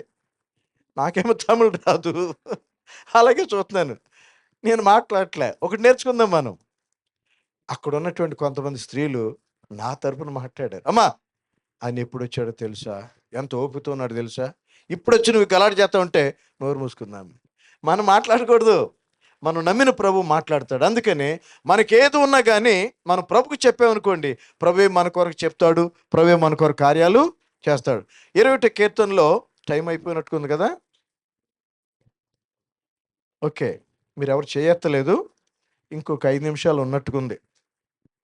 ఓకే, మొదటి వచనం చూసినట్లయితే, యెహోవా రాజు నీ బలమును బట్టి సంతోషించుచున్నాడు, నీ రక్షణను బట్టి అతడు ఎంతో హర్షించుచున్నాడు. రాజు అన్న దగ్గర మన పేరు పెట్టుకుందాం అమ్మా, సిస్టర్స్, డాటర్స్, చిల్డ్రన్. రాజు అన్న దగ్గర ఈ పేరు పెట్టుకోండి. నీ పేరేంటి నాయనా? జోయల్. యెహోవా జోయల్ నీ బలమును బట్టి సంతోషించున్నాడు. నీ సంతోషం లేదా? నీ పేరు పెట్టాను కదా అక్కడ. అరే ఇప్పుడు నవ్వుతున్నాడు చూసారా? అక్కడ మనం పేరు పెట్టుకుని చదివామనుకోండి, నా పేరు కుమార్, యెహోవా కుమార్ నీ బలమును బట్టి నీ రక్షణను బట్టి అతడు ఎంతో హర్షించున్నాడు. కాబట్టి మన పేరు ఆయన రాస్తున్నాడు, మన పేర్లు ఆయన జీవగ్రంథంలో రాస్తున్నాడు. సంతోషించాలి మనం. ఏమండి, మీకు తెలుసో తెలీదో దేవుడు మనకి 2 బాడీ గార్డులు ఇచ్చాడు. తెలుసా మీకు ఆ సంగతి? ఏమోనండి, ఎప్పుడు చూడలేదు మేము. నా పక్కన ఎవరు కనపడరు. కానీ ఎన్నిసార్లు నువ్వు తప్పించబడ్డావు ప్రమాదం నుంచి? ఏమండి, తప్పించే దేవదూతలు ఉన్నారు, మన గురించి లెక్క రాసే దేవదూతలు కూడా ఉంటారు. ఒక వ్యక్తికి ఎడం పక్కన ఒక దేవదూత ఉంటుందంట, కుడి పక్కన ఒక దేవదూత ఉంటారు. ఏమండి, దేవదూత అనగానే ఆడోళ్ళు అనుకోవద్దు మీరు, రైట్? కాబట్టి ఎడం పక్కన దేవదూత ఒక రోజున చాలా అలసిపోయిందంట. ఈ 2 దేవదూతలు కలుసుకుని కుడి పక్కన దేవదూత అడుగుతుంటే, ఏంటి అంత అలసిపోయావు, మొహం అంతా చెమట్లు, చాలా నీరసంగా ఉన్నావంటే, ఏం చెప్పమంటావు, వీడు ఆలోచించేది, వీడు మాట్లాడేది, వీడు చేసేది నేను రాయలేకపోతున్నాను, నా చెయ్య బలహీనమైపోతున్నాను ఎడం పక్కన దేవదూత చెప్తుందంట. కుడి పక్కన దూత, మరి నువ్వేంటి అంత హాయిగా ఫ్రెష్గా కనపడుతున్నాడు, ఏం చేశాడు వీడు, ఈయన మంచి చేశాడు రాయటానికి? మంచి ఏమి లేదు. కానీ మనుషులు మంచి కంటే చెడు ఎక్కువ చేస్తున్నారు. మనకు తెలియకుండా మన గురించి లెక్కలు రాయబడుతున్నాయంట. ఏమా, స్త్రీలు చాలా తెలివైన వాళ్ళు కదా. భర్త జీతం ఇచ్చాక లెక్కలు అడుగుతారా? అడగరా? పోయిన నెల ఎంత ఇచ్చారు, ఇప్పుడు తక్కువ వచ్చిందేంటి, ఏమో అడగరా? మీరు చాలా మంచోళ్ళలాగా ఉన్నారు, వెరీ గుడ్. కొందరు ఉంటారండి వదిలిపెట్టరు. ఏమండి, ఆ లెక్క పైసా లెక్క చెప్పాలి. అలాగే మనము బతికుండగా మాట్లాడాలి, సువార్త మాట్లాడితే మనకు మంచిది. చనిపోయిన తర్వాత లెక్క అప్పచెప్పాలి మన బ్రతికి. ఎందుకంటే మృతులైన వారు ధన్యులు, వారి క్రియలు వారి వెంట వెళ్ళని ప్రకటన గ్రంథంలో ఉంది. మనం హాయిగానే బతుకుతాం, కానీ అక్కడికి వెళ్ళాక లెక్క చెప్పాలి కదా. లెక్క తక్కువైంది అనుకోండి, ఎక్కడ ఉంటుంది తెలుసా? జర్రను జారిపోయి నరకంలో పడాలి. ఆ ప్రాబ్లం లేకుండా ఏ రోజుకి ఆ రోజే ప్రభుని స్తుతిస్తూ, ప్రభునందు ఆనందిస్తూ, ఏమండి, ఆయన ఇచ్చిన శ్రేష్టమైన ఆశీర్వాదాలతో, ఆయన ఇచ్చినటువంటి ఆయుస్సును బట్టి ఆనందిస్తూ, ఆయన ఇచ్చిన దీర్ఘాయుని బట్టి దేవుని స్తుతిస్తూ, ఆ రక్షణను బట్టి దేవుని మహింపరుస్తూ, నిత్యము ఆశీర్వాదంగా ఉండటానికి ఆయన సన్నిధిలో మనం ఉండాలని ఆయన కోరుకుంటున్నాడు. అలా ఉండటానికి పరువు మనకి సహాయం చేయను గాక. ఆమేన్. అంటే అయిపోయింది అనుకుంటున్నారు కదా ఆమేన్ అంటే, రైట్? చూద్దాం టైం ఏంటండి, ఇంకొక నిమిషం ఉందమ్మా. ఓకే, మీరు ఎవరు చెప్పలేదు, చేయత్తలేదు, నేను చూసుకున్నాను. ఎందుకంటే మరి అయ్యగారు టైం ఇచ్చారు కదా, 9 గంటలు అన్నారు. ఇంకొక నిమిషం ఏం చెప్తానంటే, దేవుని సన్నిధిలో నువ్వు ఉంటే నువ్వేది కోరుకో. అందుకని దావీదు అంటాడు, ఆకాశంలో నువ్వు తప్ప నాకెవరు భూమి మీద. ఏమండి, ఆ ఊర్లో బంధువులు ఉన్నారు, ఈ ఊరు బంధువులు అంటారు. బంధువులందరూ బంధువులు అయితే పర్లేదు, రాబంధువులు అయితే మాత్రం పీక్కు తినేస్తారు. ఏమండి, కాబట్టి బంధువులు నిన్ను పోషించలేరు, బంధువులు నిన్ను కాపాడలేరు, బంధువులు నిన్ను రక్షించలేరు. కానీ రక్షించే దేవుడు నిత్యము నీతో ఉన్నాడు. ఎక్కడున్నాడు? ఆకాశంలో ఉన్న ఆయనే ఉంటాడు, వాళ్ళ భూమి కిందకి వెళ్ళిన ఆయనే ఉంటాడు. అందుకనా ఆ కల్వరి శిలువలో దొంగ మారు మనసు పొంది ఒక మాట అడుగుతున్నాడు, అయ్యా నీ రాజ్యంలో నన్ను జ్ఞాపకం. ఎప్పుడు అన్నాడు ఆ మాట? మొదటి మాట ఆయన పలికాడే, తండ్రి వీరేం చేస్తున్నారో వీరిని క్షమించు అన్నప్పుడు, ఇంత మంచోడు, మేము నేరాలు చేశాము, ఈయన ఏ తప్పు చేయలేదు, ఎంత బాధ పెట్టినా క్షమిస్తున్నాడు ఏంటి, ఈయన మామూలోడు కాదు అని గ్రహించి ఈయన గొప్పవాడని అప్పుడు ఆయన అడుగుతున్నాడు, నీ రాజ్యంలో నన్ను జ్ఞాపకం చేసుకోమంటే ప్రభు అన్నాడు. మనమైతే ఏమంటుంది, నోరు మూసుకో, ఏమనుకున్నావు, నాతో నువ్వు పోలిక ఆ? అంటాం మనం. కానీ ప్రభు అన్నాడు, నేడే నువ్వు నాతో కూడా మారు మనసు పొందిన క్షణమే ప్రభు మనల్ని ఎటువంటి వారినైనా అది క్రైస్తత్వం ఉన్న ఒక మర్మం. చాలామంది ఏమి విమర్శిస్తున్నారంటే, నిన్న మొన్నటి వరకు భయంకరంగా తాగి తిరిగి ఇప్పుడు బైబిల్ పట్టుకుని పరిశుద్ధులైపోతారంట అని విమర్శిస్తున్నారు. ఆ పని మనిషి వల్ల అయ్యేది కాదు, పరిశుద్ధాత్ముడు చేసే కార్యం. దేవుని సన్నిధికి వస్తే నీవు ఆశీర్వదింపబడతావు, నీ కుటుంబం కూడా ఆశీర్వదింపబడుతుంది. ఏమండి, మరి మనము షిప్లో ఉండాలి. ఎక్కడ ఉండాలి అంటే ఏంటది? ఫెలోషిప్ అండి. నోవహు ఆయన కుటుంబంతో ఓడలో ఉన్నారు కాబట్టి జలప్రలయంలో రక్షింపబడ్డారు. ఓడ బయట ఉన్న వాళ్ళందరూ నశించిపోయారు. అలాగే దేవుని వెతుక్కుంటూ దేవుని సన్నిధికి వచ్చినప్పుడు వాక్యం మనం వింటాం, వాక్యం నేర్చుకుంటాం. రెండోది మనం ప్రార్థన చేస్తాం మన కొరకు. అందుకని బైబిల్ ఉంది, మీరు ఒకరి కొరకు ఒకరు ప్రార్థన చేయండి. ప్రార్థించే వాళ్ళు మనకు దొరుకుతారు. ఏమండి, మన బంధువులు కూడా మనకు సహాయం చేయలేరు. కానీ సంఘ బిడ్డలు అయితే మన కొరకు సొంత వాళ్ళగా ప్రార్థన చేస్తారు. వాళ్ళ కష్టం వచ్చినట్టుగానే మన కొరకు ప్రార్థన చేస్తారు, కన్నీటితో ప్రార్థన చేస్తారు. దైవజనులు అయితే చెప్పక్కర్లే, వాళ్ళ పనులు కూడా పక్కన పెట్టి మీ కొరకు ప్రార్థన చేస్తారు. అందుకని ఇంత మంచి దైవజనుల కొరకు మీరు ప్రార్థన చేయాలి, మర్చిపోవద్దు. ఏమండి, అవసరం వచ్చినప్పుడు ప్రార్థన చేయమని అడిగి తర్వాత నిర్లక్ష్యం చేస్తే అది మంచిది కాదు. మనం బైబిల్ చూసినట్లయితే కాపర్ల యొక్క స్వరం మనం వినాలంట. ఎందుకంటే వారు మన కొరకు లెక్క అప్పచెప్పేవారుగా వాళ్ళు ప్రార్థన చేస్తున్నారు. మనం కాదు, మన తరపున వారే లెక్క అప్పచెప్పాలన్నట్టుగా మన ఆత్మల కొరకు కాస్తూ ఉన్నారు. కాబట్టి ఇటువంటి కాపరులు దైవజనుల కొరకు మనం ప్రార్థన చేస్తే మనం మంచిది. మొదటి దేవుని సన్నిధిలోకి వచ్చే వాక్యములో మనం ఎదుగుతాము, తెలియని విషయాలు తెలుసుకుంటాము, జ్ఞానం పొందుతాము. ఏంటి, అసలైన జ్ఞానం ఎక్కడుందంటే వాక్యంలోనే ఉంది. మీ టైం ఉంటే రెఫరెన్స్ రాసుకోండి. 119 కీర్తన, 97, 98, 99, 100 కీర్తనలో ఏమండి శత్రువులు మించిన జ్ఞానము,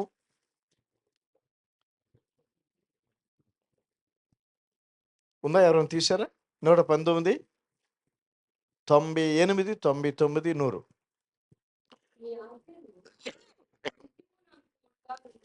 దేవుని వాక్యం నీకు తోడుగా ఉంటుంది ధ్యానించటం వలన. శత్రువులను మించిన జ్ఞానము, మొదటిది శత్రువులు మించిన జ్ఞానము, అవి నాకు కలుగజేయుచున్నవి. అవి నాకు కలుగజేయుచున్నవి. ఈ శాసనములను నేను ధ్యానించుచున్నాను. కావున నా బోధకులందరికంటే జ్ఞానము కలదు. వింటున్నారు ఇక్కడ? పాస్టర్ గారి కంటే జ్ఞానం వచ్చేద్దంట మీకు బైబిల్ చదివితే. వద్దా? లేదులేండి, వాళ్ళు ఎక్కువ ఉన్నాడు, మేము తక్కువ ఉంటారు. లేదు, బోధకులు మించిన జ్ఞానం. Okay, more than wisdom of your teachers. తర్వాత నీ ఉపదేశములను నేను లక్ష్యము చేయుచున్నాను. కావున పెద్దల కంటే నాకు విశేష జ్ఞానము కలదు. పెద్దోళ్ళ మాట సద్దన్న మూట అన్నారు ఇదివరకు. కానీ ఇప్పుడు నువ్వు వాక్యం నేర్చుకుంటే వృద్ధుల కంటే మించిన జ్ఞానము దేవునికి ఇస్తాడు. ఇది అవసరం అనుకుంటే దేవుని సన్నిధి మన నిర్లక్ష్యము చేయదు. అందుకని ఆఖరి మాట చెప్తాను. 9 దాటిపోయింది, 3 నిమిషాలు అయింది. అమ్మా, 1 నిమిషంలో ముగించేస్తాను నేను. పర్మిషన్ ఇస్తారా? మీరు మంచివాడు, వెరీ గుడ్. అయ్యగారు థ్యాంక్ యూ. 5 minutes చెప్పొచ్చా? అయ్యగారు పర్మిషన్ ఇచ్చారు నాకు. హల్లెలూయా. 5-10 minutes అన్నారు. అయితే బోల్డంత చెప్పొచ్చు మీకు, కానీ మీ మొక్కలు మారుతున్నట్టుగా కొంచెం అయిపోయింది అనుకున్నాము. లేదా? చూడండి, ఏప్రిల్ రాసిన పత్రిక 10వ అధ్యాయము 24-25 వచనాలు. Hebrews chapter 10, 24-25. కొందరు మానుకొనుచున్నట్లుగా సమాజముగా కూడుట మానక. ఏంటమ్మా? సమాజముగా కూడుట అంటే ఫెలోషిప్ గా కూడుకోవటం, కలిసి రావటము, సమాజంగా కూడుట మానక ఒకరినొకరు హెచ్చరించుకోవాలంట. ఈరోజు మీరు వచ్చారు కదా, రాని తల్లి ఉంటుంది, ఏమ్మా నువ్వు రాలేదు, వచ్చే వారం బైబిల్ స్టడీకి చర్చికి మానవద్దని హెచ్చరించాలి. తర్వాత ఆ దినము సమీపించుట మీరు ఇంకోటి జరుగుతుంది. ఏంటో తెలుసా? ఆ దినం సమీపిస్తుందంట. చిన్నపిల్లలు వాళ్ళు అనుకుంటారు, మీరు ఎప్పుడైనా గమనించారా? రైట్, పిల్లలు వచ్చి గోడ దగ్గరికి వెళ్ళి కొలుసుకుంటారు. ఇప్పుడు పేరెంట్స్ కూడా అక్కడ స్కేల్ వేస్తూ ఉంటారు. పోయిన నెలలో ఇంత హైట్ ఉన్నా నేను, ఇప్పుడు ఎంత హైట్ అయ్యాను, మమ్మీ కంటే హైట్ అయిపోయాను కదా, డాడీ కంటే హైట్ అయిపోయాను, కొలతలు వేసుకుంటూ ఉంటారు. ఏమ్మా, చదవండి మళ్ళీ. ఆ దినము ఆ దినము సమీపించే కొద్దీ మీరు మనం పెద్దోళ్ళు అయిపోతున్నాం అనుకుంటాం, కానీ ఏమైపోతుంది, ఆ దినానికి దగ్గర అయిపోతున్నామంట. ఎట్లా తెలుసు మనకి? ప్రతి దానికి చూసునుంది. ప్రేమ చల్లారిపోతుంది. ఎందుకంటే అక్రమాలు విస్తరించడాన్ని బట్టి ప్రేమలు చల్లారిపోతున్నాయి. అది ఈ దినాల్లో కనపడుతుంది. మనిషి పూర్తిగా స్వార్థపరులు అయిపోతున్నారు. న్యాయం జరుగుతుందని గ్యారంటీ లేదు. ఇది మాత్రం కష్టం. అందుకని నువ్వు దేవుని బిడ్డవు కాబట్టి, దేవుని కుమార్తెవు కాబట్టి, ఆ దినం సమీపించే కొద్దీ ఎలా ఉండాలంటే మనం మరి ఎక్కువగా దేవుని సన్నిధికి వస్తూ ఉండాలి. ఏండి, ఇంటి పనులు ఎప్పుడు ఉంటాయమ్మా. స్త్రీలకి నేను చేతులెత్తి దేవుని స్తుతిస్తాను. ఎందుకంటే పొద్దున్నే అందరికంటే ముందు లేస్తారు, అందరు పడుకున్నాక పడుకుంటారు పాపం. ఏమండి, భర్తకి చేయాలి, పిల్లలకి చేయాలి, అత్తమామలు ఉంటే వాళ్ళకి చేయాలి, ఒకటేంటి చాలా చేయాలి. అంత ఓపిక స్త్రీలకి ఇచ్చాడు దేవుడు. నేను అడుగుతాను, స్త్రీలు బలవంతులా, పురుషులు బలవంతులా? మీరు అలా చూస్తున్నారంటే మేమే బలవంతులు అని చెప్తున్నారు. అది నేను ఒప్పుకుంటాను. ఎందుకో తెలుసా? పురుషుడు కనలేడు, స్త్రీ కంటది. కడుపులో 9 నెలలు 10 నెలలు మోస్తుంది కదమ్మా. కన్నాక విడిచిపెడదు, రోజు మోస్తానే ఉంటుంది. ఇంత మోసిన బిడ్డ 20 సంవత్సరాలకి ఏం చేస్తాడు? మాట వినడు. అప్పుడు హృదయంలో చాలా బాధ అవుతుంది. ఇలాంటి నేను కన్నాను, నెత్తుకొట్టుకుంటారు, మాట వినట్లేదు అని. దేవుడు కూడా నెత్తుకొట్టుకుంటున్నాడు. చూడండి, ఆదికాండం 6:5 జెనసిస్ చాప్టర్ 6 verse 5. నరుల చెడుతనము అబో భూమి మీద గొప్పది అయిపోయిందంట. వారి హృదయం యొక్క తలంపులు అంతయు ఎల్లప్పుడు కేవలము చెడ్డదని దేవుడు చూసి తాను భూమి మీద చేసినందుకు నరులను, అంటే నిన్ను నన్ను చేసినందుకు సంతాపము నంది, అంటే నెత్తి కొట్టుకుంటున్నాడు అనమాట. ఎందుకు చేశాను రా బాబు వీళ్ళని, రైట్? బాధపడుతున్నాడు. తల్లిదండ్రులు బిడ్డల విషయం ఎలా బాధపడతారో అండి. ఇప్పుడు తల్లిదండ్రులు బాధపడతారని పిల్లలకి ఎప్పుడు తెలుస్తుంది? వాళ్ళు తల్లిదండ్రులు అయినప్పుడు. అంతేనా? అప్పుడు ఎవరు తెలియదు వాళ్ళకి. అవును కదా, మా చిన్నప్పుడు నా కొడుకు నా మాట వినట్లేదు, నేను కూడా మా డాడీ మాట వినలేదు. అప్పుడు గ్రహిస్తారు, సారీ ఫీల్ అవుతారు. ఏమండి, నా స్వసాక్ష్యం చెప్పాలంటే నేను ఒక్కడే కొడుకుని. 100 ఎకరాల పొలం చేసేవాడు నాన్నగారు. అందరూ సావుకారు అని ఆయన పేరు పెట్టారు, కానీ నాకు మాత్రం చిల్లిగా ఇచ్చేవాడు కాదు. నా దగ్గర డబ్బులు ఉండే కాదు. అందరూ అనేవాళ్ళు, మీ డాడీ సావుకారు అంటే నాకేమీ ఇవ్వట్లేదు కదా. ఒకరోజు కోపం వచ్చి అటుకెక్కేసాను. అటుకంటే మీకు తెలుసు కదా, మిద్దె రాయి పట్టుకున్నాను. ఆయన భోజనం కూర్చుంటాడు కదా, నెత్తి మీద చేస్తాను, అప్పుడు డబ్బంతా నాదైపోద్దని ఆశతో మిద్దె మీదకి ఎక్కేసాను. చాలా తెలివైనను కదా నేను. ఎంత తెలివితో కూడా తెలుసుకొని పశ్చాత్తాపడ్డాను, రైట్? అప్పుడు మా అమ్మగారు ఆయన పక్కన కూర్చొని, ఏమండి అందరూ మన అబ్బాయిని ఎంతమంది చూడంటాను, మీరేంటి మాటి కోపడుతూ ఉంటారు? పిచ్చిదానా, నేను కోపాడిపోతే ఎవరు కోపాడతాడు? అందరిలాగా ప్రేమితో వాడు చెడిపోతాడు. వాడికంటే నా ప్రేమ ఎక్కేవరు, వాడొక్కడే కదా. ఇదంతా ఎవరి కొరకు? ఇదంతా ఎవరి కొరకు? నా కొరకు అనమాట. అప్పుడు రాయి పక్కన పెట్టి ఆయన వెళ్ళిపోయి నెమ్మది దిగొచ్చాను. అమ్మో, ఎంత పని జరిగిపోను. చూసారా, మన ఆలోచన మన తలంపులు సరైనవి కావు. ఆలోచించాలి దేవుని సన్నిధిలో. ఆ దేవుని సన్నిధికి వచ్చినప్పుడు మనం సరి చేయబడతాం. అందుకని అద్దములో మన ముఖాలు ఎలా కనపడతాయో దేవుని సన్నిధిలో వాక్యము ద్వారా మన నిజ స్వరూపాలు మనం తెలుసుకుంటాం. ఈ లోకంలో 3 రకాలైన ప్రజలు ఉన్నారమ్మా. ఇదివరకు కూడా చెప్పే ఉంటాను. నాది నాదే, నీది నీదే అనేవాళ్ళు. రెండోదేమో నాది నాదే, నీది కూడా నాదే.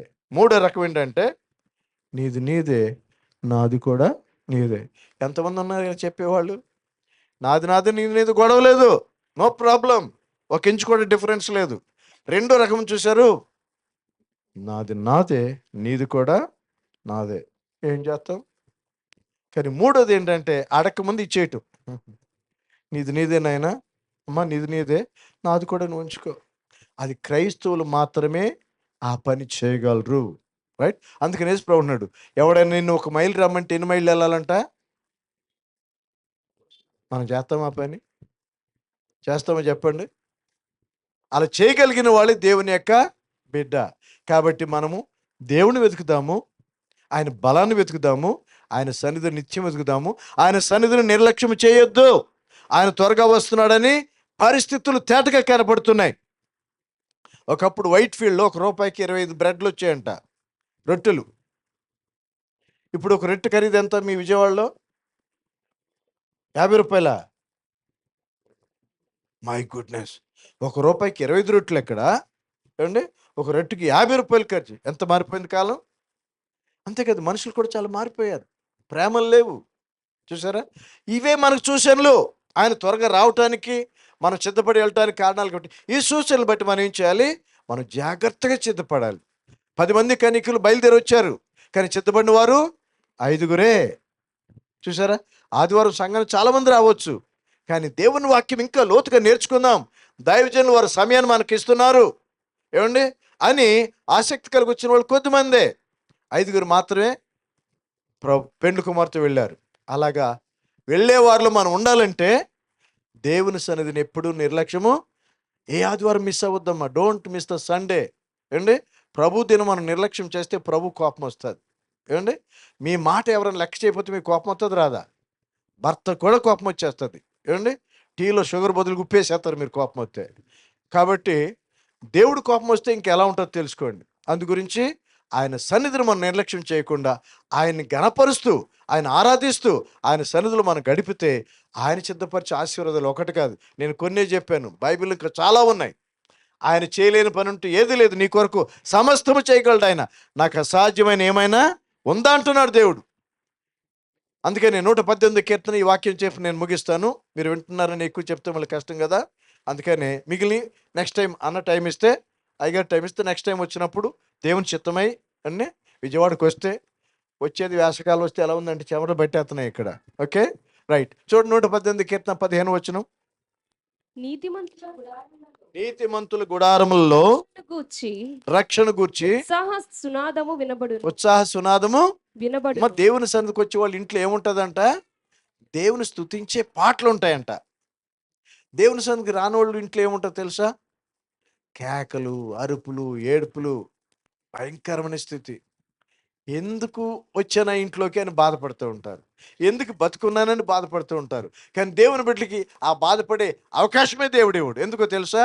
నీతిమంతుల గుడారంలో రక్షణ గుర్చిన సునాదము అంటే మంచి పాటలు వింటూ ఉంటే దేవుడు ఎంత మంచివాడో మనకు తెలిసిపోద్ది. ఆ పాడేటప్పుడు మనకు నూతన బలం వస్తూ ఉంటుంది. అది అలా చేస్తున్నప్పుడు తర్వాత మాటలో ఉంది చూడండి, యెహోవా దక్షిణ హస్తం చేయును. ఏం చేస్తుందమ్మా? సాహస కార్యాలు. దక్షిణ హస్తం అంటే ఏంటి? తూర్పు హస్తం, పడమర హస్తం, ఉత్తర హస్తం, దక్షిణ హస్తం. అదా? ఇంగ్లీష్లో చూస్తే రైట్ హ్యాండ్ ఆఫ్ గాడ్ అని ఉంటుంది. అంటే మనకు 2 చేతులు ఉన్నా 2 చేతులు ఒకలాగా ఉండవు. ఎక్కువ మంది కుడి చేయి వాటంగా ఉంటారు, ఎడం చేయి వాటోళ్ళు చాలా డేంజర్ అండి. వాళ్ళు కానీ బాలిస్తారంటే అవుట్ వాడు, వాళ్ళు గారు కొట్టారంటే గొప్ప గుయ్యమంటుంది. లెఫ్ట్ హ్యాండ్ అంత స్ట్రాంగ్ ఉంటుంది. వాళ్ళు మా చిన్న అబ్బాయి లెఫ్ట్ హ్యాండ్ టకటక రాసేస్తూ ఉంటాడు, భలే బ్యూటిఫుల్గా రాస్తాడు లెఫ్ట్ హ్యాండరు. కానీ అందరికీ అవకాశం లేదు, చాలామంది కుడి హస్తమే. కాబట్టి కుడి హస్తం బలమైందని మనకు తెలుసు. కాబట్టి దేవుడు ఏం చేస్తాడంట? మనకు తెలిసినటువంటి ఎడం చేయిని ఉపయోగించకుండా. ఒకసారి నేను బెంగళూరులో న్యూ ఇయర్లో ఏం చేశానంటే పాకెట్ క్యాలెండర్ ఒక ఆయనకి ఇస్తున్నాను, ఇట్లా ఎత్తుంటే you give with right hand అన్నాడు ఆయన. ఎడం చేతి ఎత్తున్నాడు, ఆయన తీసుకుంటలే. అప్పుడు మళ్ళీ తీసుకుని రైట్ హ్యాండ్ థ్యాంక్ యూ అని చెప్పి లస్సీ గ్లాస్ ఆజ్ఞాపించాడు ఆయన. ఆ కుడి చేతి ఇచ్చేటప్పటికి లస్సీ బాటిల్ ఇచ్చేసాడు సమ్మర్లో. మీకు అర్థమవుతుందా? మన దేశంలో ఈ నమ్మకాలు ఉంటాయి, ఎడం చేత్తో ఇవ్వకూడదని. కానీ దేవుడు కూడా అదే అంటున్నాడు, నీకేదైతే నమ్మకమో ఆ కుడి హస్తాన్ని నేను చాపి నీ కొరకు ఏం చేస్తాను? సాహస కార్యములు నీ కొరకు చేస్తాను. దేవుడు నీ కొరకు ఏమన్నా చేయగలడు తల్లి, ఒక మాడు కుమార్తె, సహోదరుడా. అయితే ఆయన సన్నిధిని వెతుకు, ఆయన సన్నిధిని నిర్లక్ష్యం చేయొద్దు. ఎట్టి పరిస్థితుల్లో అన్ని పనులు పక్కన పెట్టి ఆయన సన్నిధి వెతకటంలో ఉన్న భాగ్యం ఏంటో తెలుసా? మార్త వచ్చి కలవరపడి, ప్రభువా నీకు చింతలేదా అంది. ఎంత మాట అందామే కదా.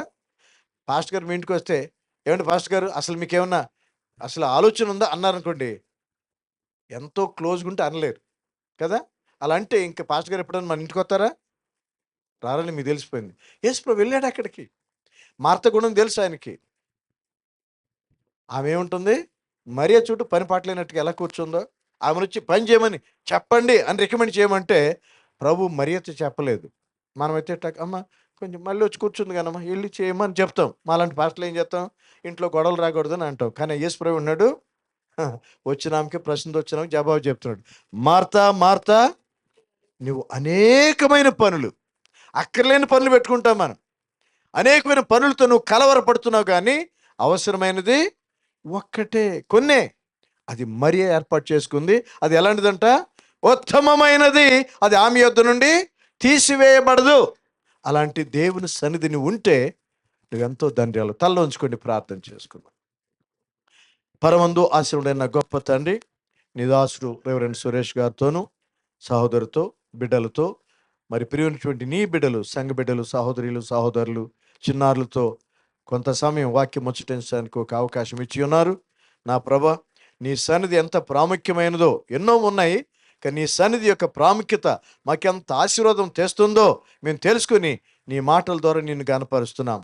నా జీవితంలో నీ సన్నిధి నిర్లక్ష్యం చేయకుండా, ఎన్ని శోధనలు వచ్చినా, ఎన్ని ఆటంకాలు వచ్చినా, నేను రావటమే కాకుండా నా కుటుంబ సభ్యులను కూడా దేవుని సన్నిధి తోడుకొచ్చే కృపను దయచేయండి. ఆటంకాలు రావచ్చు, కానీ దేవుని సన్నిధి నేను విడవను అని ఒక తీర్మానంలో సాగిపోవటానికి ప్రియ సంఘానికి సహాయం చేయమని, నీ దాసుడు దాసురాలకి పరిచర్లు మీరు నూరంతలుగా ఫలింప చేయమని నీకే మహిమ ఘనత ప్రభావం చెల్లిస్తూ కూడొచ్చిన బిడ్డల యొక్క ప్రతివేదన అవసరతను తీర్చగల సమర్థుడా, మా రక్షకుడా, ప్రార్థన ఆలకించువాడు యేసయ్య, నీకే స్తోత్రాలు చెల్లిస్తూ యేసు నామమున ప్రార్థించి పెట్టుకున్నాం తండ్రి.